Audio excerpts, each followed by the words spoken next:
Hi, I'm Janet. I'm Amber. And we are two girls and a bottle of wine. Because men like boobs. And girls like wine. Hi, Amber. Hi. Even after a year of doing this remotely, I still, every time you do the two girls and a bottle of wine, I keep thinking that I forgot to say it. Well, it took us a good 8 months to get it down virtually. What's happening? I don't know. Are planes It sounds falling? like that's what I'm worried about. What? So it sounded like. Do you have a floor above you? Yeah. Oh, okay. And I think Nick just got home. Ah. So I think Piper is just like flying around, but now I'm constantly afraid that a plane is going to fall through my ceiling. Yes. So we got to talk about that. Yeah. So it was on the national news in Broomfield, Colorado. Plane pieces just fell from the sky. And I forget where I was, but I saw the notification come through and I was like, oh my gosh, that's scary. I was at lunch with Steve. I was like, oh, that's so scary. And then like 2 hours later, you're like, so did you hear? And I was like, I did. Oh my gosh, you're in Broomfield. But I never assume that, like my dad's like, Right. You're in Colorado. It snowed. How much snow did you get? And it snowed in the mountains. So I never assume that just because the town is the town, it's your town. Anyway. Right. So what happened? Tell me your firsthand experience. Well, so Nick and I were at home and I think we were having like we weren't arguing, but we were having like this very in-depth conversation. And so like he was standing in the kitchen and I was sitting on the couch and I'm talking very loudly because I'm like making a point and I'm like having this in-depth conversation. And all of a sudden we hear this noise and Nick was like, did you hear that? And I was like, yeah. He's like, what the fuck was that? And I was like, it's probably just somebody doing construction. Right. Like there's people that just moved into the house next door to us. Like it's probably nothing. So then like a little bit later, a couple minutes later, he hears it again. And I didn't hear it the second time. And he's like, dude, seriously, like, what is that? And I was like, fuck, Nick, I don't know. And I'm like, whatever. And so Nick, for some reason, something happened and we decided to go to the window, or Nick went to the window and he was like, oh my God, Amber, come here. And I look out and you can just see like these little like black pieces falling. And at first, the way that they were spinning, I actually thought that like it was because you just don't think, oh, that's probably a plane falling out of the sky. Right. You start looking at it and I was like, God, is that birds? I was like, are the birds like dive bombing into the courtyard across the street? Because we have that huge land. And I was like, oh my God, what the fuck is that? And I was like, okay, get your shoes. Like, because we're those people. We see something falling outside. Let's go outside and see what it is. Yeah. So we get outside and I'm like, oh my God. I was like, Nick, is that a plane? How close was the plane? Could you see the plane? No. Okay. So, and it was kind of like cloudy too. And so all of a sudden our neighbor's catty corner from us, they come outside and she was like, oh my God, did you guys hear that? And we were like, yeah, what was that? And she was like, I think it was a house. Like, I think a house blew up. And we were Right. like, so I'm like, oh, meth house. I don't know. And so they're like, oh, like we're kind of all talking and like stuff is like falling. And we're like, that's weird. And all of a sudden, like we look up and there's this huge piece that's just like twisting. And Nick is like, move, Amber. So we like, it's on our little ring cam of us like running to the door, trying to get away from this huge piece of plane that's falling. And so it kind of lands like out in our driveway. And then there's like this rubber piece and like all this shit. And all of a sudden the neighbor who came out to talk to us, her husband had gone over because he saw something in one of his friend's yards that was the block over. And so he comes walking back over and he's like, shit, guys, it's a plane. And I was like, I fucking knew it. And I was like, and then all of a sudden you're like, oh shit, a plane exploded? Right? Like, they were like, yeah, I think a plane exploded. Like there's a big part of the engine sitting in our friend's yard. Oh, and we were like, no. what? So Nick and I like go back in the house. We put our shoes on, like put on different shoes or something, and grab our keys and lock the door. And so I was like, well, and that the cops are now starting. So the cops are coming in, the police are coming, like the fire trucks. And so I like grab the piece of the plane, and we're like walking down the street to go give it to the cop. And I see the cop, and I was like, hey. And he comes over and he's like, what are you doing? Put it down. I was like, oh, sorry. Right. I was like, do you want this? And he was like, no. Put it down. Go wash your hands. And I was like, oh, sorry, I don't know. And how rude. Like, I know. He's like, do you have anything else? No. Why would I save everything else and give you this? So he's like, no, don't touch anything. Just leave it where it is. Don't touch it. Wash your hands. Got it. So Nick and I go and like walk over to the next block, and like you walk down the block and it's just all blocked off by a bunch of fire trucks. And sure enough, sure as shit, there's this huge round piece of the engine. Oh my gosh. From the plane. And it's just sitting in this guy's neighborhood or in his house. Like it fell, hit a portion of the front of his house and his truck, and is just like chilling in the front yard. I think I saw that picture. Yeah, that picture was everywhere. And I was like, oh, damn. And then, like, you walk down a little bit further and, like, a metal piece, it looks like a propeller. And I know that's not what it is, but it was, like, one of the fan pieces of the engine. And it's just, like, laying in the middle of the road. And then there's, like, an electrical box and, like, all this shit. Like, there's just, like, random shits, like, everywhere. But somehow it, like, all of the stuff that fell, it never injured anybody. Like it never dropped on a car, even though it was over Sheridan. It never hit anybody at the soccer fields and stuff like that. And there was even a house. Something did drop into a house, and like you could see the hole in their roof, but nobody was like injured or anything. That's amazing. So it was amazing. But yeah, so then we slowly started to find out that this Delta airline flight that was going from DIA to Hawaii, its engine blew up. And there's like photos and stuff like that on Twitter of the people that are in the plane.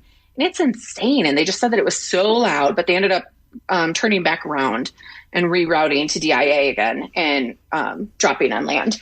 So they didn't drop. They safely landed. They safely landed. Sorry. But like one of my fears, like all the time, like you hear the loud noises of the plane and I'm always afraid. I'm like, one of these days, the fucking plane is going to come like crashing through my house. There's going to be like the nose of the plane and the pilot. There's going to be like a thing, like something's going to happen. And everyone's like, oh, no, Amber. And now here we are. Yeah, we have Centennial Airport that's not too far from us. And so there's always planes that are pretty low. And then DIA, all the planes are going in or coming out pretty not super close, but close enough to our house. Yeah. And I have the same fear, and this does not help. I'm so thankful everyone was safe and no one got hurt. All the passengers were fine on the plane. Can you imagine the phobia that was going to have? Next thought. I know. I was like, oh my God. I was like, Nick, if the plane exploded, are there going to be bodies? Right. Because at first, like, we just knew a plane exploded. Right. Like, we knew something happened. So I was like, oh my God, there's going to be dead bodies. But thankfully, there were not.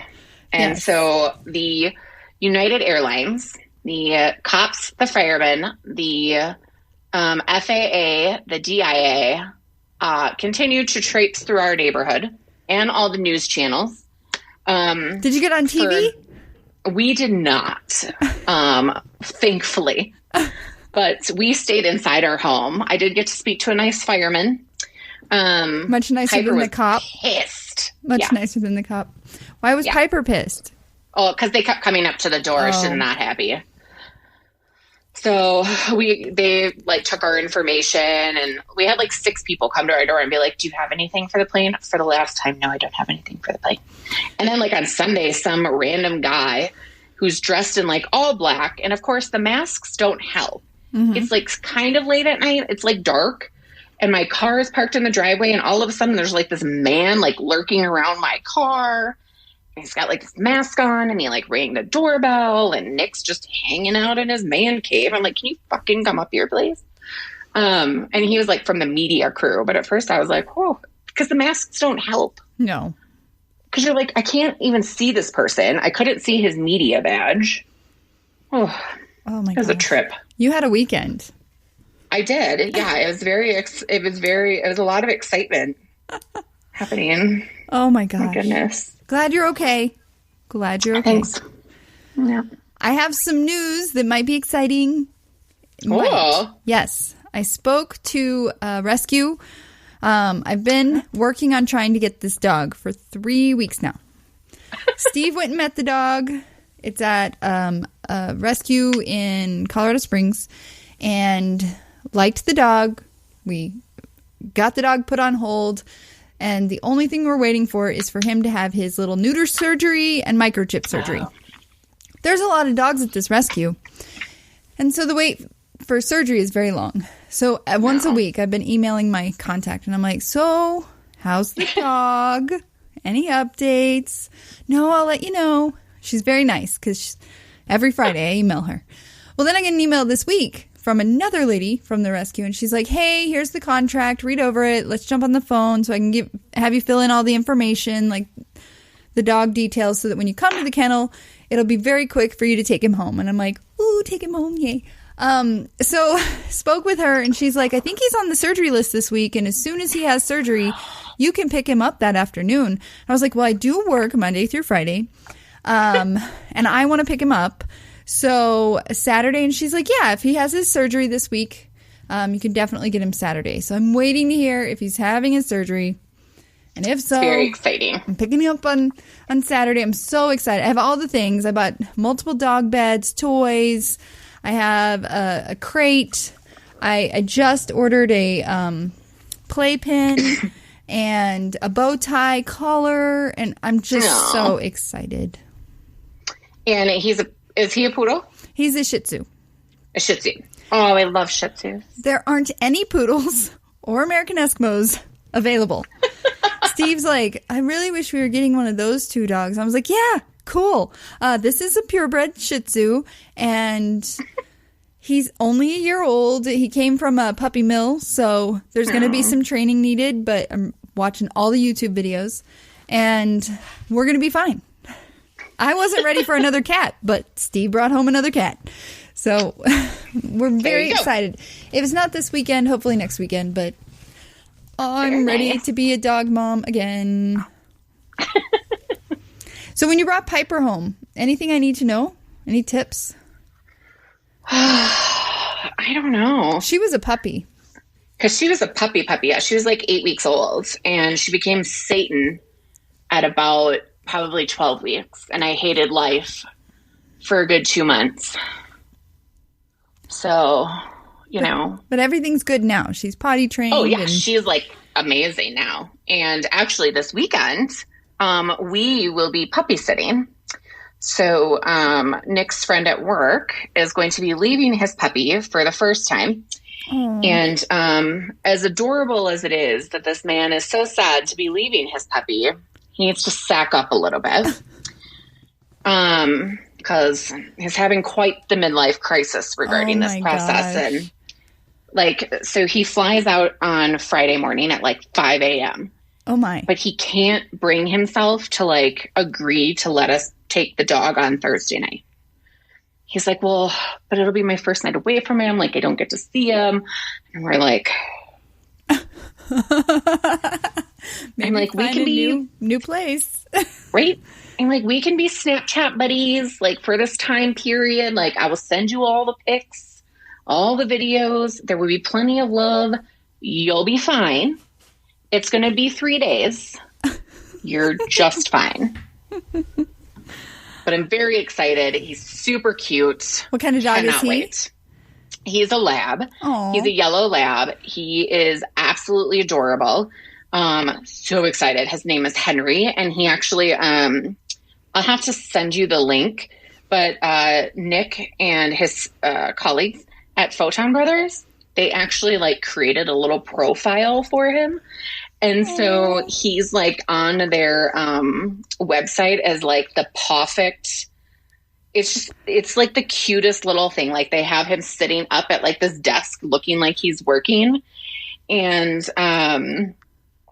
they talk about, they use like dog lingo and stuff and talk about him as being one of their perfect partners. Oh, it's adorable. I was like, oh my God, this is too cute. Dogs are amazing. I know. Well, that's awesome. You're going to have to send pics. If you there will be plenty of pics. Yay. That's awesome. Okay, so let's jump into some of our news stories. You want to? Let's first, I know what you're drinking. Oh, thank you. I believe that you're drinking Truly. Truly raspberry tea. Oh, I don't know that I've heard of that one yet. They have a whole tea package, and it has lemon, strawberry, peach, and raspberry. I'm not a huge tea fan, but... Oh, I like tea a lot. In fact, I just discovered an energy drink, the Bang energy drinks. They have a sweet tea version, and it's amazing. Interesting. What are you drinking? So, I am drinking a can of 14 Hands Winery Hot to Trot. It is one of my favorite red wines. In general, 14 Hands is really good. But it's been a rough couple weeks, so a red wine was needed. Oh, I gotcha. Well, cheers. Yeah. Yay.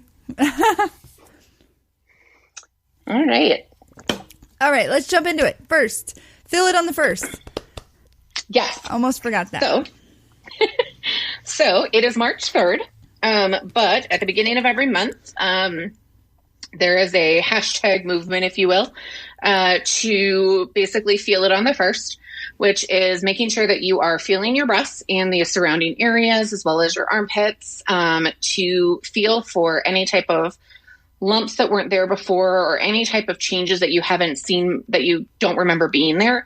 But you're also looking for discoloration, discharge, just anything that might feel off. And remember, even if it's just a pea-sized lump, at any point in time, don't take your chance. Go in, see a doctor, always get it checked out. And this is checking to make sure, this is for checking for breast cancer. I think I kind of skipped over that, but I felt like we kind of knew where we were going with it. But yes, so remember to pick a day every single month. And the most popular day being on the first, because if you are on Instagram, if you follow the hashtag feel it on the first, there will be a million reminders and guides as to how to do that. But make sure you are checking yourself. Yes. Thank you. Thank you.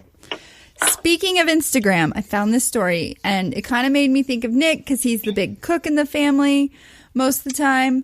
And there's this woman. I want to give you a little credit. I know you cook sometimes. Don't give me any credit. I never cook anymore. There's this woman who found her husband's secret Instagram account. And that could be very scandalous. But she began a now viral TikTok video with this phrase after an Instagram suggested that she follow her husband. Last week I found my husband had a secret Instagram account is the phrase. And on this Instagram account, she found photos in the account, and she felt very touched. Each image in Tom's feed contained photos and recipes of food he'd been cooking for her for the last year to help regulate her hormones. So for a medical reason, he was really focused on trying to cook what would help. And I just thought that was so sweet. I know, that's adorable. And it sounds like... So she was had been diagnosed with polycystic ovary syndrome, and like he posts all these things that are talking about, or isn't it called like the meals she eats? Mm-hmm. And it's super cute, and he kind of gives you some information and tells you what the benefits are of the meals, and they look really good.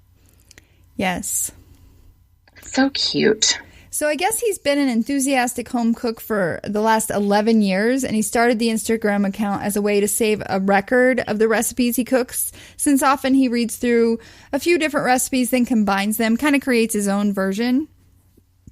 So cool. I just think it's awesome. It is. I love that. So cute. So cute. Speaking of couples, have you guys ever thought about couples therapy? So Nick and I have very different opinions on this. I believe that couples therapy is good, whether your relationship is on the mends or not. I think it is a great way to kind of come together and be in a place that you can feel safe to talk about whatever it is. And sometimes you could just be working on communication, or it could just be whatever. And the person sitting on the other end, your therapist is not there to give you advice or tell you what you're doing correct or wrong or take anybody's side. It's just about being able to work and grow in that relationship. Anybody who is married knows that marriage, it's not always easy. Men don't pay attention to anything. No, not even a little bit. No.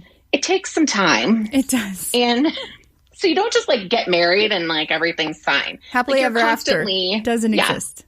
It's work. And with people changing and all of that, so I think it's a really good thing, but Nick is absolutely against it. And he feels that we don't need it at all.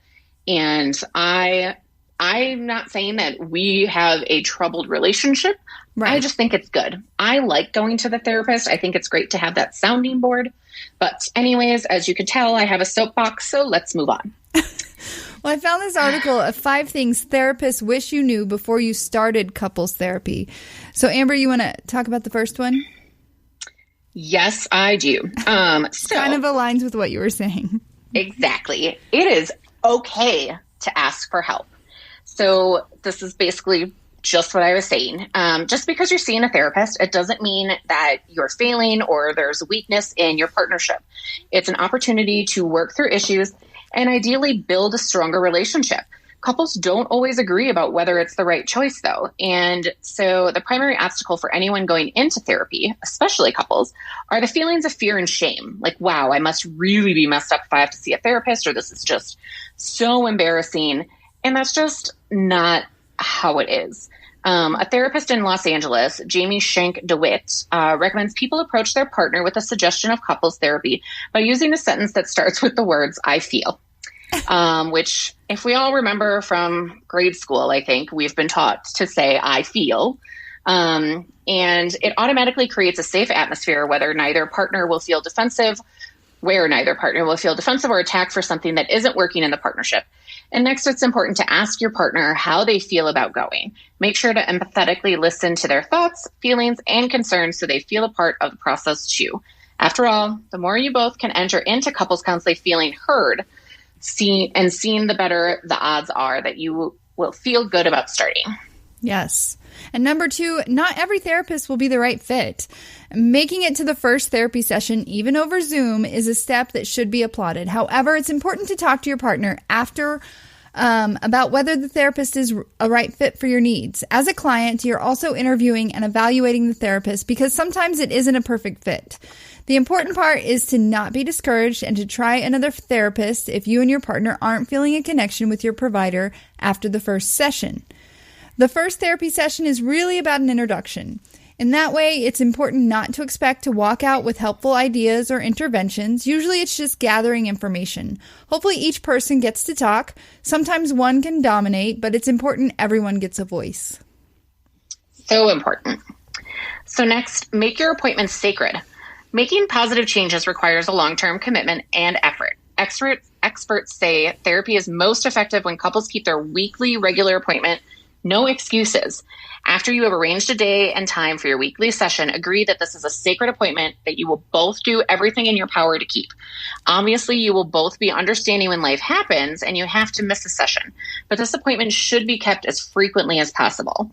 And the therapist that we mentioned earlier, DeWitt, her tip for sticking with it might sound unthinkable after a tough session, but she advises couples to hug or hold hands. Physical touch creates oxytocin, which is a bonding hormone. A little oxytocin can go a long way to help bring down each of your nervous systems in order to reconnect and make you want to return the following week. Yes, and you're going to have homework. So take your homework assignments seriously. Going to a therapy session is great, but the work doesn't stop when you and your partner leave your weekly session. That's why most therapists will give their clients homework. I've seen couples after a session is over, they don't talk about it, it doesn't accomplish much. But the work continues outside of the therapy session. Homework assignments, whether it's carving out quality time to chat about your day or practicing being a better listener, are where the real growth can happen. The big thing is that couples learn to communicate with each other differently, and that isn't an easy thing to do. We assume we're good listeners. That is oftentimes not the case. Listening skills are something that need to be addressed and relearned. So true, Nick Rodriguez. Make time to connect before or after each session. When tough conversations come up, one partner can feel like they're being attacked or that trust has been eroded. Remember that you're going to therapy because you care enough about each other to invest the time and emotional energy to building a better relationship.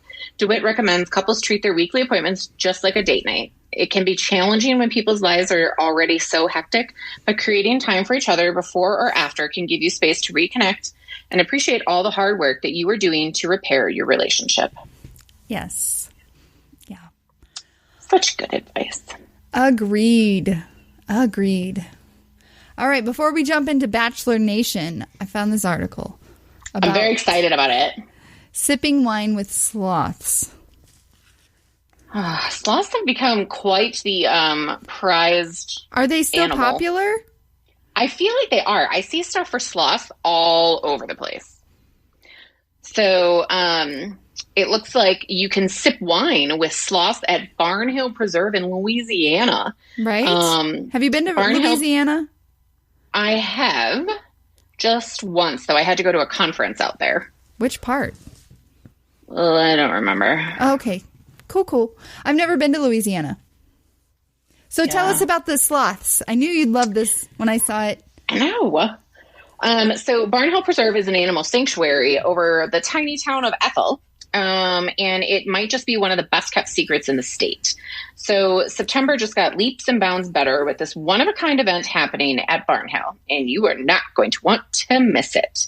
So while it is the place of many rare and beautiful creatures that maybe you have never seen, such as like sugar gliders. Have you seen a sugar glider in real life? I have never seen a sugar glider. I lived with one for a summer. My roommate had 2 sugar gliders, and they were amazing. They're like little tiny chipmunks. Oh, they're adorable. They can like really glide through the air. And one time, one got loose, and it ended up in my bed, and I didn't know, and I was going to sleep, and then all of a sudden this little sugar glider was climbing up. I'm so glad I didn't freak out. Oh my God. They are so cute. I don't know how common they are as pets. My roommate at the time, she worked at a pet store. Oh. So she had like water frogs and birds that talked and stuff. Oh my God. Anyway. And you can also have swims with otters. And let me tell you, the photo of this gentleman swimming with otters is the cutest thing cute. I have ever seen. Yes. But for the month of September, this Barnhill Preserve is going to be hosting the most incredible event with sloths. And you are going to get to drink wine. There's so many photos. I'm like trying to get to it. So it looks like dates are Friday, September 18th, 19th, 25th, and 26th. And you can purchase tickets. And they show this little sloth just hanging out on a pillow. This article is from September 2020, so we'll have to wait and see if it comes back in 2021. I'm sorry, Amber. My bad. I bet they're going to have it because pandemic's getting better by September 2021. Didn't Louisiana open? I don't know. I know Texas did. But anyway, yes, sorry. Oh, all the pictures. We're going to share the link. Oh, they do still have it. Yes. Awesome. And it's only $50. But you got to get to Louisiana. Well, yeah, there's that. But you get a chance to hold a baby 2-toed sloth on a pillow on your lap. Right. While you sip wine. Oh, my God. That's amazing. Oh. I'm in. All right. You're going to have to report back. Okay. I'm on it. All right. That brings us to Bachelor Nation news. Oh, yes. Huge announcement this week. After the final rose is the episode of The Bachelor that airs after the Bachelor or Bachelorette gives their last person the ring or doesn't or whatever happens. The season's over, right? And we all know what happened with Chris Harrison. Well, huge announcement on who's going to be hosting after the final rose. Emmanuel Acho? Who is he? I think he's a sports guy. Yeah, I'm pretty sure that Nick is listening to this and hating us right now for not knowing. But you're my sports friend. You're supposed to know these things. I know, but we really need Ashley because I don't follow it enough. I found it at the end of this article. Acho is a former Philadelphia Eagles linebacker turned sports analyst and the New York Times best-selling author of Uncomfortable Conversations with a Black Man, named after his successful YouTube series of the same name. After growing up in a predominantly white neighborhood and later embracing his black culture in college and the NFL, Acho said he felt he could serve as a bridge between the black and the white communities. This makes sense now. On the heels of George Floyd's killing in May, Acho began conducting interviews on race issues in America with millions of viewers watching each week. Okay, so it does make more sense now. The dots are connected. Yes. Yeah. Because I was like... Because originally... Yeah. And I had no... Are you okay? Because they're not part of... Yeah, I'm having some itching issues, so... Do we need to take a break? No. Okay. I'm fine. Like you're getting like fewer and fewer clothes. Yeah. I definitely just took off my tights. I still have a dress on. I know. You're fine. But I had to take my tights off because I am like itching. Maybe it's so the bad. Tights. Maybe they're not amber. I know, so I took them off. All right. Sorry. I just look over and you're like stripping and I'm like, sorry. Can't not say something. All right. Yeah. So Emmanuel Acho, he's going to host after the final rose. It's going to be so weird. Well, just to have it like not seeing Chris Harrison there. Like just, true. Yeah. I don't mean anything about like him. I mean, I'm very interested to see how it handles. And honestly, I'm betting that they're going to gain more viewers, probably more than they've had this entire season. Yes. Just trying to see what it looks like and having him hosting it. But for those of us that have been a part of Bachelor Nation for so long and seen it, like it's so weird to know that Chris Harrison isn't going to be there. But, you know, the Bachelor franchise needs to make some changes. And I think this is a fantastic step in the right direction. I heard that Chris Harrison's going to be on Good Morning America this week. Oh, really? Yeah, I tried to find out when, but I just saw tons of articles saying it was going to be this week with Michael Strahan. I don't know. Yeah, Mr. Acho, he's cute. He's very cute. And, I mean, his book sounds like something that might be interesting to read. And it'll be interesting to see how he handles this. Right. And then that takes us to our next thing. But before we do, I do have to tell you, I watched my very first Hannah Brown YouTube video tonight. She posted it a couple hours ago. She did like a question and answer session with her boyfriend. He wasn't on the video. There were the questions, and then his answers to the questions were on pieces of paper. But she's like, I have a boyfriend, and the word love was used. Oh. Yeah. Well, good for her. So I recommend that. I did follow her finally on YouTube. All right. I don't ever watch YouTube videos, though. Rachael Lindsay. Do you want to talk about this one? Yeah. So if you've listened to our podcast a few times, you will know that I am not a fan of Rachael Lindsay. I have not been a fan of Rachael Lindsay for a very long time. And it's just because I personally feel that sometimes when she interviews people, she can be very aggressive in her conversation. And I feel like it could be handled differently. But nobody deserves the kind of hate that Rachael Lindsay has been getting. Mm-hmm. So in the last week, Rachael Lindsay deleted her Instagram after such horrible harassment from Bachelor Nation regarding the ongoing controversy between her and Chris Harrison. And when she interviewed Chris, that it was so bad that she decided it was time to let go of her Instagram. She was receiving horrible hate mail and hateful things. And I'm trying to see, somebody said that Rachael was not responsible for Chris Harrison. And it's not her job to make excuses or provide cover for somebody who doesn't understand what might trigger people in today's world.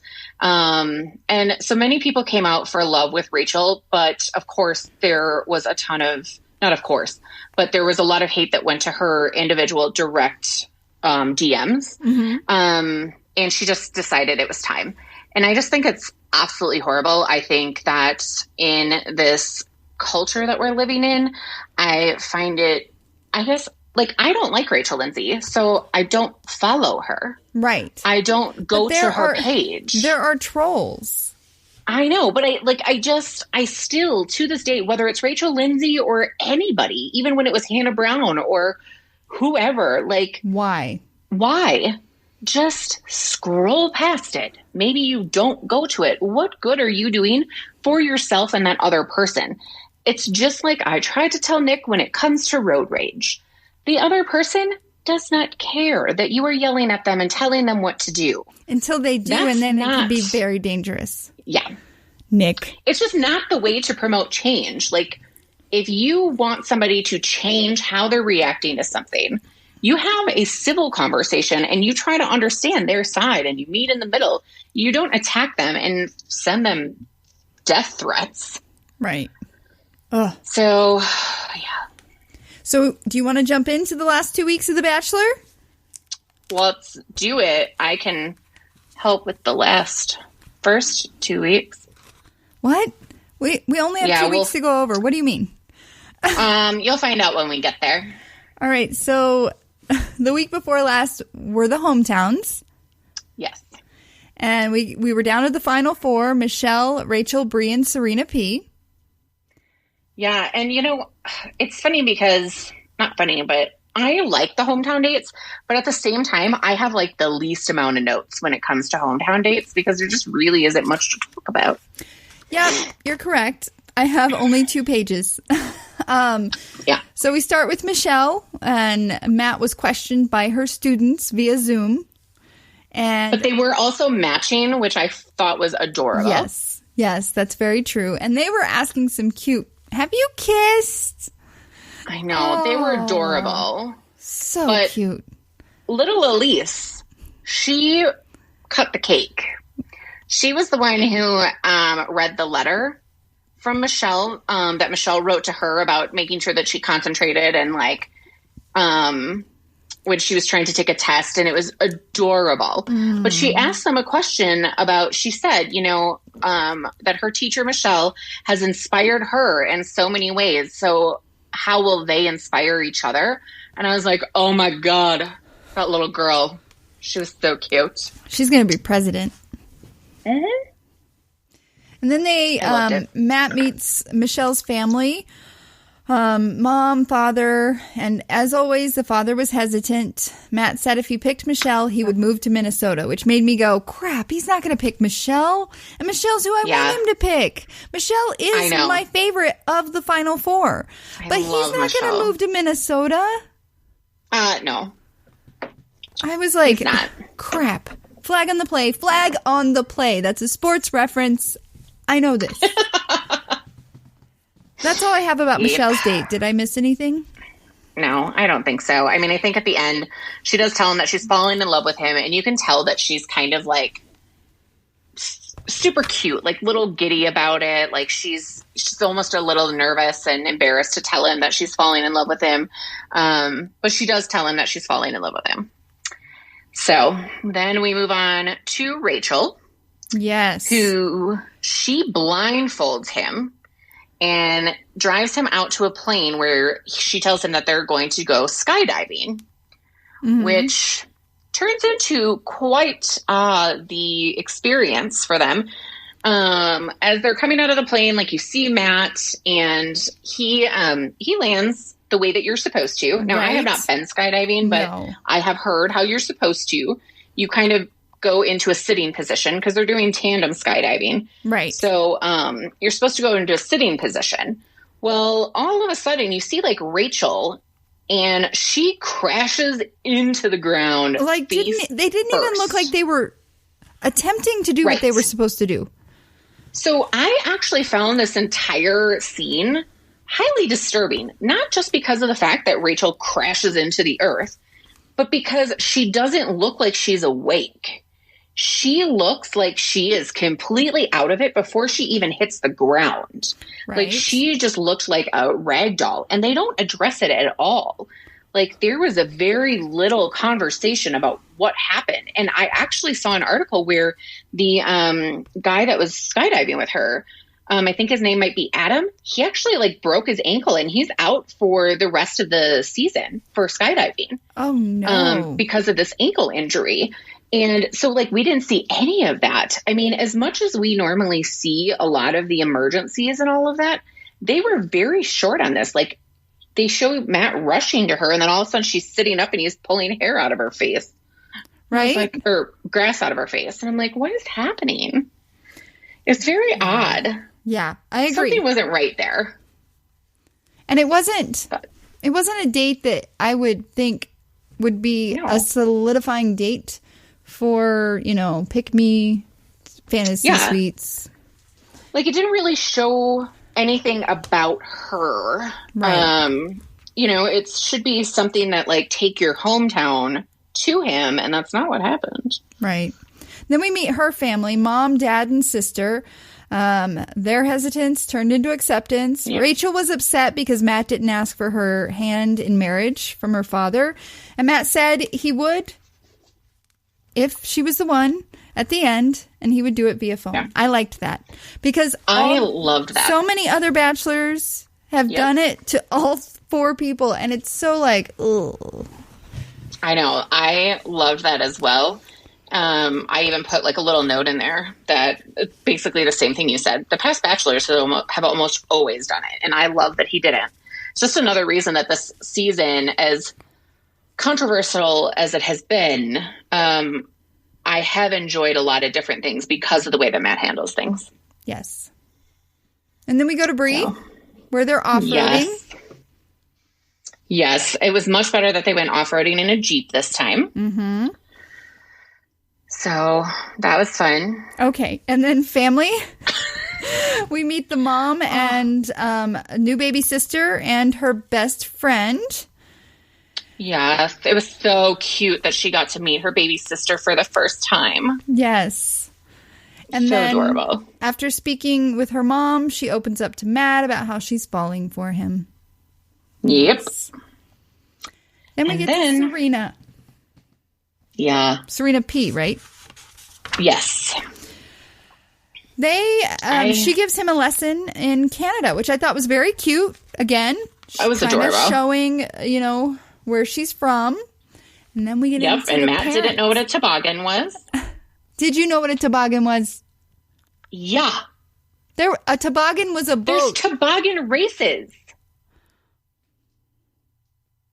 I don't know what you're talking about. Where? Oh. Like, it's part of, like, the Olympics, I think. Oh. There's, like, toboggan races. This is, like, a thing. Did you grow up because you were so close to Canada? That's what I was wondering. What was your experience growing up with toboggans? So I never had an experience with growing up with toboggans, but I remember watching them on TV. I've never watched a toboggan race. They were Olympics.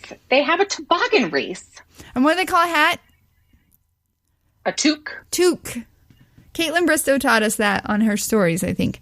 And I can never remember the word. Anyway, I thought that was adorable. But then we go to the family portion and everything goes awry. Yeah, the family is asking a lot of questions. There's a lot of doubt. They just don't feel that Serena is really falling for him. They think that she might be a little confused, and then she starts to struggle, and she expresses that, she's been having issues and she just can't put her finger on it. And it's her mom, her dad, and her sister.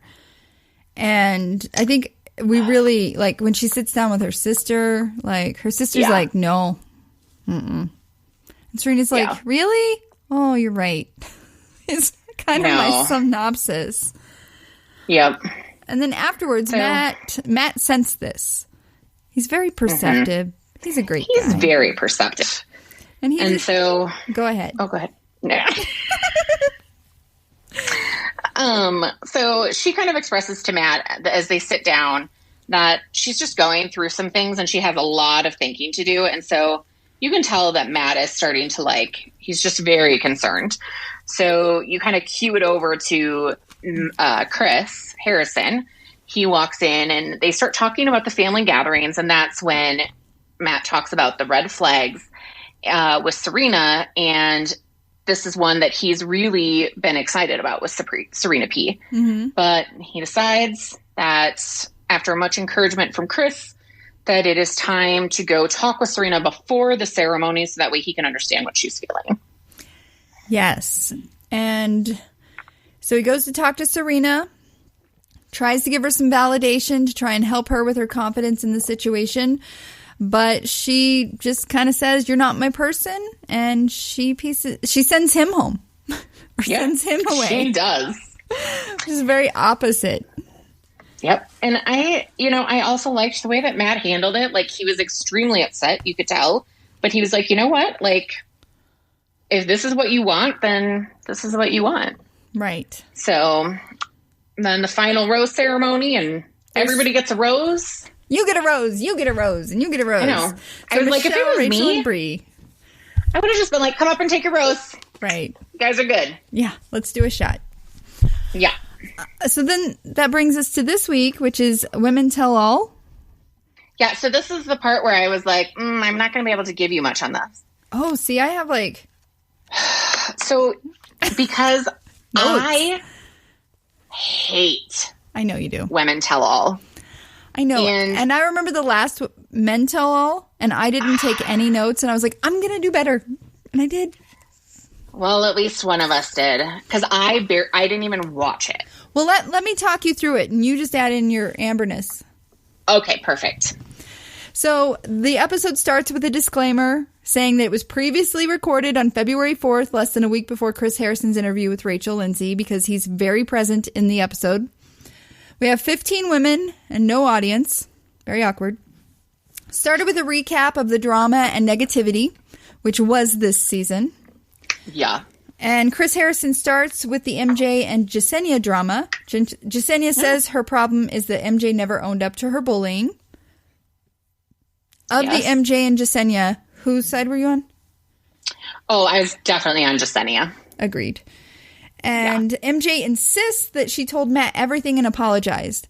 I don't remember seeing that. Do you think that actually happened? Yeah. Did she rewatch the season? I mean, I get that we only see what they show us, but come on now. And then Mari spoke up to defend MJ and also says that Victoria is a girl's girl, but goes too far. Calling others disgusting is never okay. And she even said, you can't call people slores. But with her accent, it didn't sound like she said slore. It was adorable. Yeah, I think one of the things that made me not want to watch it was seeing the previews of them, like, them and Victoria's, like, crying, trying to explain that that wasn't what she meant. Right. And then Ryan speaks up, saying that she didn't like to be called a hoe by Victoria. Fair. And Victoria doesn't understand how it's a big deal. She asks Ryan if she's just super sensitive. Oh, yeah. Sure. And then she says that she says that she's had to deal with death threats, memes about her eye that was swollen, memes about her bra straps. Victoria doesn't apologize to Ryan. She wants Ryan to brush it off like she has all of the online bullying. She wouldn't be bullied online if she wasn't so wretched on the season. Yeah, like, she could have handled herself way better and nothing would have came at her. But she was horrible. So then you see Katie speak up, who was kind of a front runner for Bachelorette. I don't know if that's still the case. I've heard some rumblings that there's been some drama, but I don't know what what that is. I've heard some rumblings as well where, like, everybody wanted her, and then all of a sudden, like, now maybe she's not going to be it. But I also have heard that maybe we're not going to have a Bachelorette. Jeez. So we just don't know what's going to happen. But the way that Victoria talks to Katie, and I'm wondering if Victoria had heard the rumblings or there was something being said. Oh. Katie says that she hated hearing Victoria calling her names. And Victoria says that name calling is unacceptable. Victoria says that everyone tried their best. She said she was sorry, but she does kind of shrug it off when she apologizes. But she does apologize. To Ryan, she does not. She says, "Are you super sensitive?" That's ridiculous. And Katie understands that the backlash that Victoria and Anna and all of them are experiencing is real. But death threats, body shaming, not cool. Very weird. That's just, I don't know. There's a lot of women that needed to take some accountability for their actions on this season. Well, then the girls start blaming Katie for the toxicity of the episode since Katie brought it to Matt. And Kayla asked Katie why she didn't speak to the ladies before she went to Matt. In that environment, do you think the ladies would have been receptive to being approached by Katie? Because she had tried to be like chilling people out. Say she tried to have those conversations. Like she tried to bring it up. So I think that's correct to say that they would have rather she come to them, because every time she came to them, it was a problem. And she came to them before maybe it wasn't direct, but again, we didn't see everything. Right. But she came to them before she went to Matt. If they would have just chilled the F out, but they kept saying that she needed to mind her own business. And then we have Brittany in the hot seat, and she is the one that the lie was spread about her for being a call girl. Oh, right. And she looked very different on the previews than what she has looked like. Right. And they showed her video coming in. She walked up out of the limo, kissed Matt, super strong, super confident. And then within a day or so, she gets torn down with this lie about her being a call girl. And she said it even affected her when she went home to see her family. She didn't want to face them because she didn't want them to think it was real. And, that's what the world knows her as now. And she said that Anna never reached out to Brittany to apologize. And Anna speaks up and says that her actions were unjustified. She apologized. And Brittany doesn't seem to buy it. She's like, why didn't you reach out before now? And Mari speaks up again. Oh, go ahead. Sorry. Oh, no. I was just going to say, I kind of get Brittany's point. But at the same time, I do still appreciate that you have to give Anna a little bit of credit at least admitting it. It's better than what both MJ and Victoria have done. Right. So at least she took some accountability for it. I don't know. It's hard. Well, Mari, again, we didn't hear from Mari all season. She's talking a lot in this episode. She speaks up and asks Anna what Anna thought she would gain. Anna says she was insecure about her relationship with Matt, and she lashed out. Brittany says she doesn't want Anna's life ruined, but wanted to say her piece, and just kind of ended it at that. Now, did you watch the missing dates portion? If you didn't watch the episode, there's so many dates we missed. And they showed some of them. There was a whole day portion of the date called What's in the Box, where the women had to grab rings in boxes full of cockroaches, fire crickets, and flesh-eating worms. Yes. And I didn't get to see this? Yes. I still have it recorded. I can go back and watch that part. You should fast forward.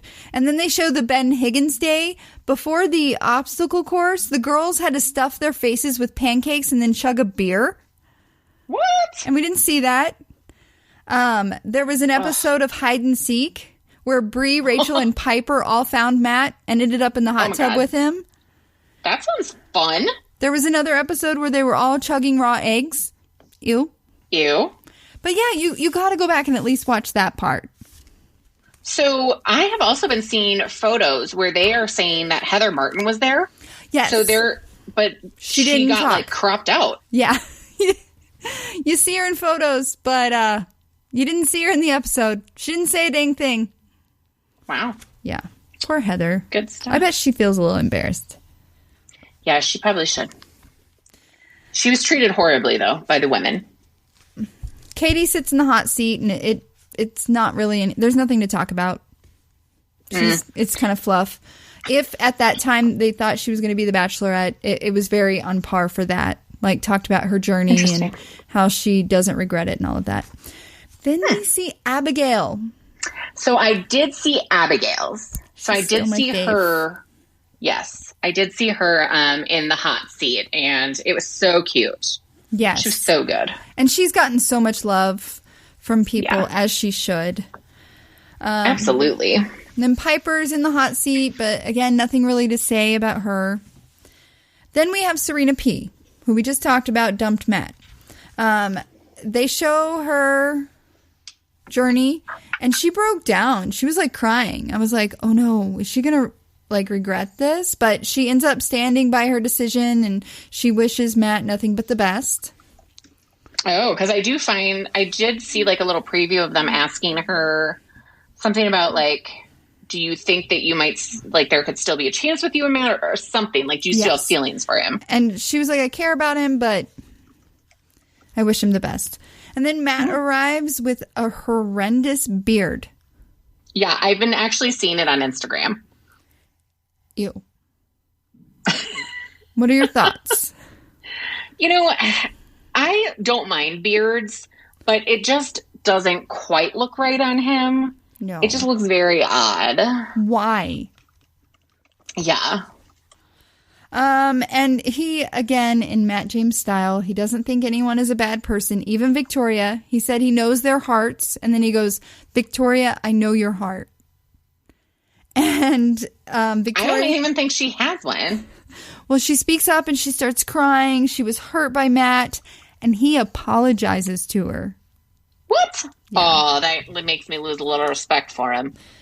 And then we get to talk about the eye-opening during kissing, and Matt just didn't even know that wasn't something you should do.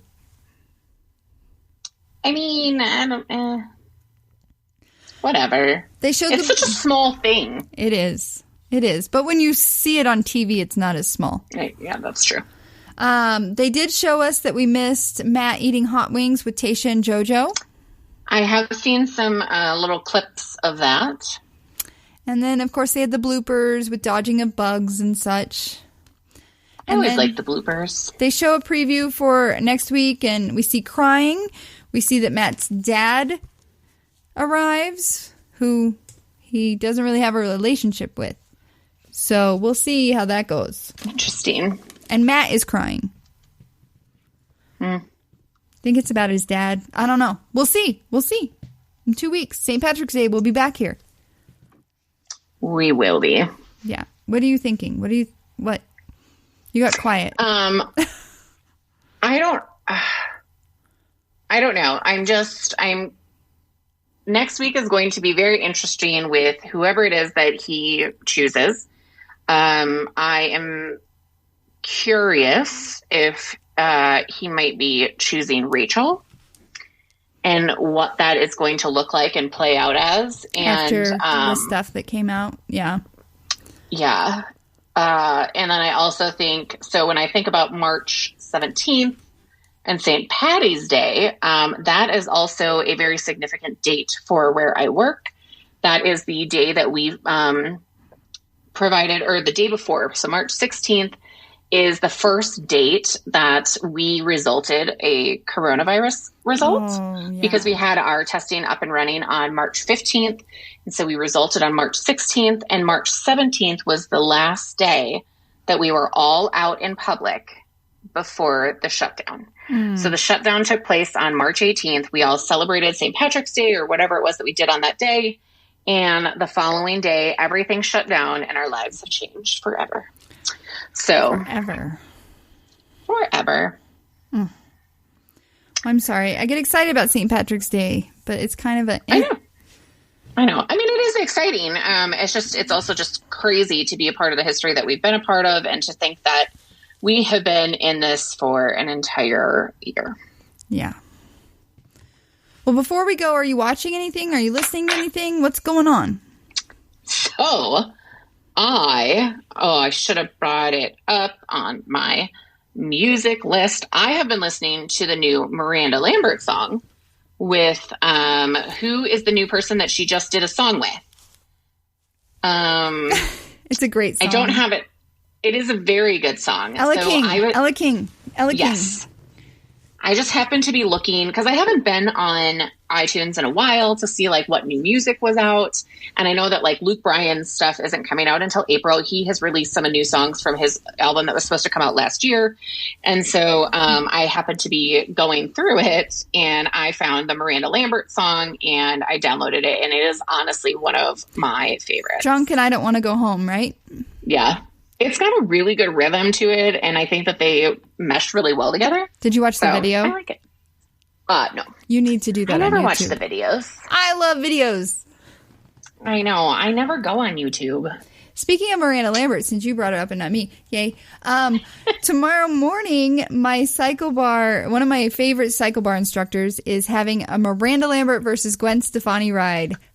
Oh my God. For me. That's going to be great. I'm so excited. 6:15 is going to be amazing. That's awesome. Yes. She reached out today exciting. and she's like, do you have any specific songs? And I'm like, no, that's like choosing a favorite child. So the fact that I'm going to get to hear more than one Miranda Lambert song, because every once in a while there's been a Miranda song throughout the last 2 years of my cycle bar journey. But I'm so excited. That's fun. That'll be good. Steve and I watched a movie on Netflix this weekend called I Care a Lot.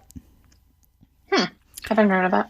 It's an American dark comedy thriller, and I highly recommend it. You feel sad, you laugh. It was nominated for Golden Globes. In fact, I think the main actress won Best Actress at the Golden Globes. And Peter Dinklage is in it. He is the what is the politically correct term for someone that's shorter? A small person? Yeah, I think that's it. And I think he was from like Game of Thrones or something. Oh, that guy, yeah. Okay.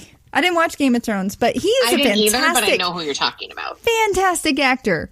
Like, whoa, this movie, Netflix, I Care a Lot. Go see it.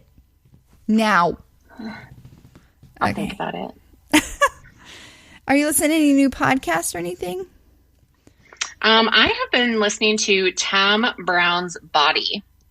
So this is something that I just happened to find while I was scrolling through. Every now and then, every couple months, I'll go and like look for new crime podcasts or whatever. And Tom Brown's Body was something that I found. It's based in Canada or Canadian. It's based in Canadian. Canadian, Texas. The name is. It's not Canada. It's a city called Canadian, Texas. Yes.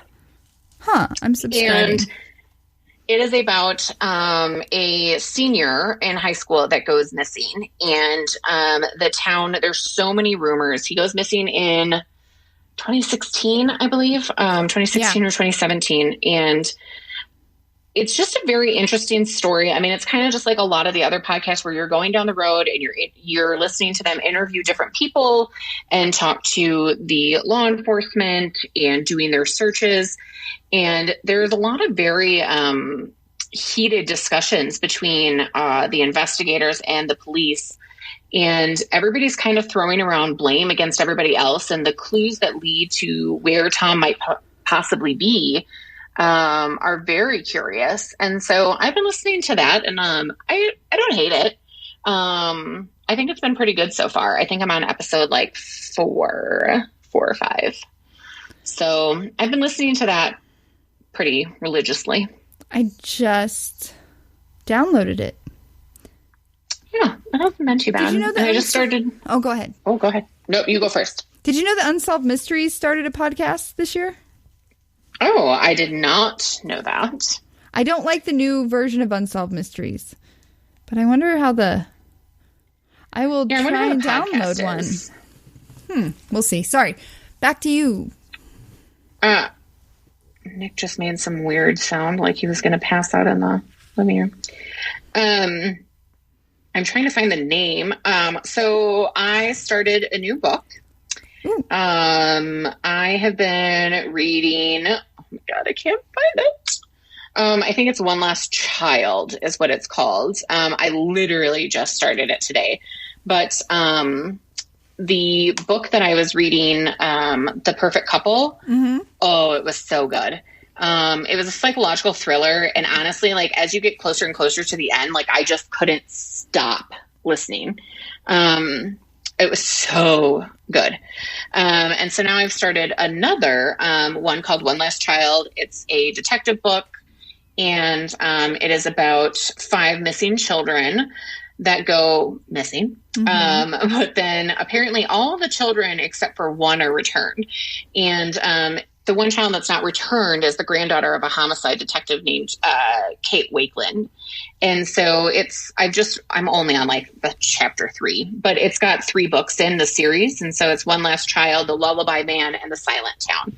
So I just thought I would give that a whirl. But I did find, now I don't know, you might know this, but on Audible, if you return the title, you get your credit back. What?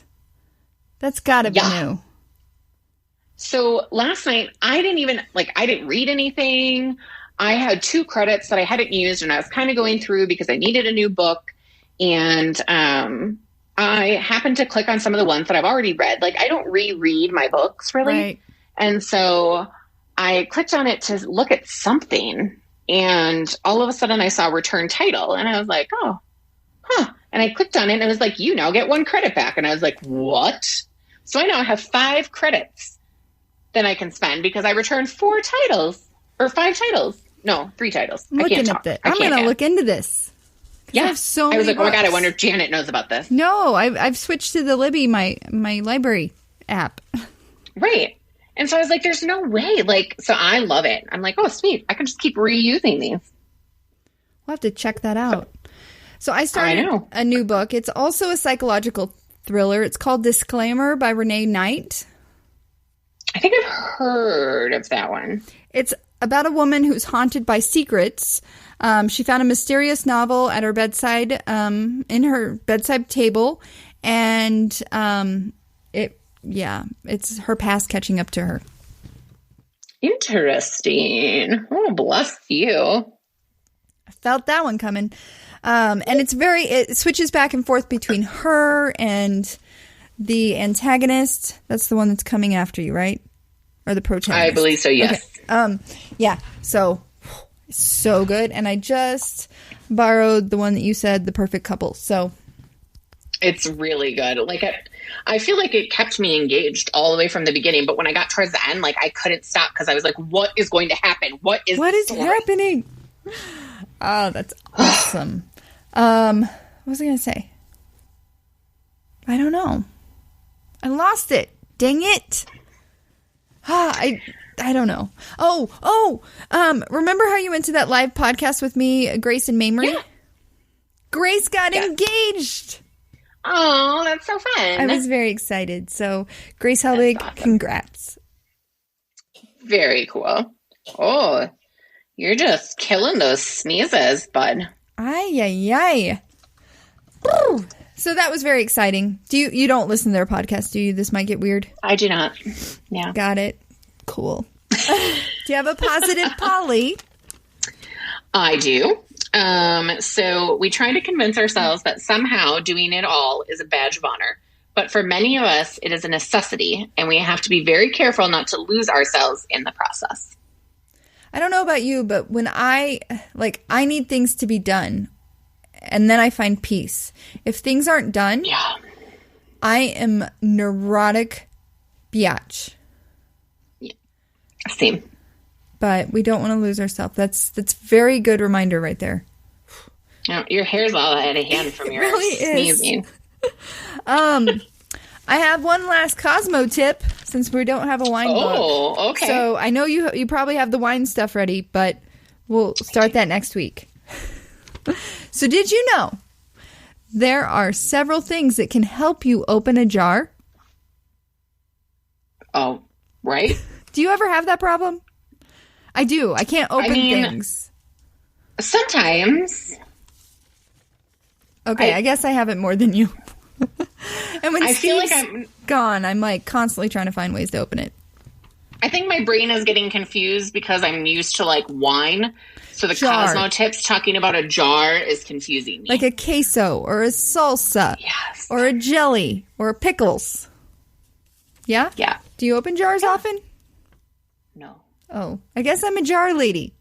But there are some basic things in your kitchen that can help you. For instance, your basic butter knife. Release pressure within the jar that makes it easier to twist by using the knife's non-serrated side to create a few dents around the outer edge of the lid. When it's good and denty, give her a twist. Sweet. Yeah, a trusty metal spoon. You're going to use this one day and be like, you know what? I thought Janet was crazy. A trusty metal spoon. Wedge the tip of the spoon into the crack between the lid and the glass container, wiggling it back and forth. Repeat around the perimeter of the jar, adding in some Zumba-esque hip motions, and ideally Mr. 305 theme music. When you hear a pop, that's either your hip showing its age or you've done it. P.S. If your cutlery is too cheap to assist, use the lip of a bottle opener in the same way. Oh, okay. Also, that's interesting. Yeah. Don't fall asleep, Amber. A heavy wooden spoon. Whack the top of the container hard until you hear said magical popping sound. That's the seal breaking. Bonus, it's cheaper than therapy, although it may not provide as much long-lasting of a result. So smack the top of the jar with a big spoon. And then those sexy dishwashing gloves, the ones your husband uses to clean your plates, just slip them on and turn the lid right off.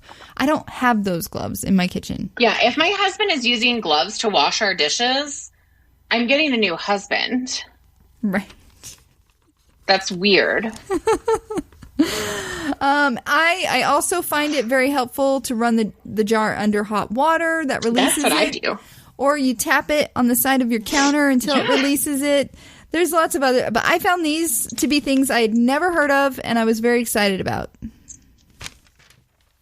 Very nice. Except for, so I know that you want to wait until the next time. Oh, but I no, have you go, girl. one You go, girl. fascinating fact about wine that you never knew. So I technically have 30 fascinating facts, but I will read you just one.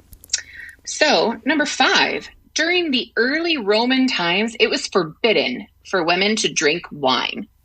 Wives who were caught by their husbands drinking wine could be killed if caught in the act. Not cool. I'm so glad we weren't alive in Roman times.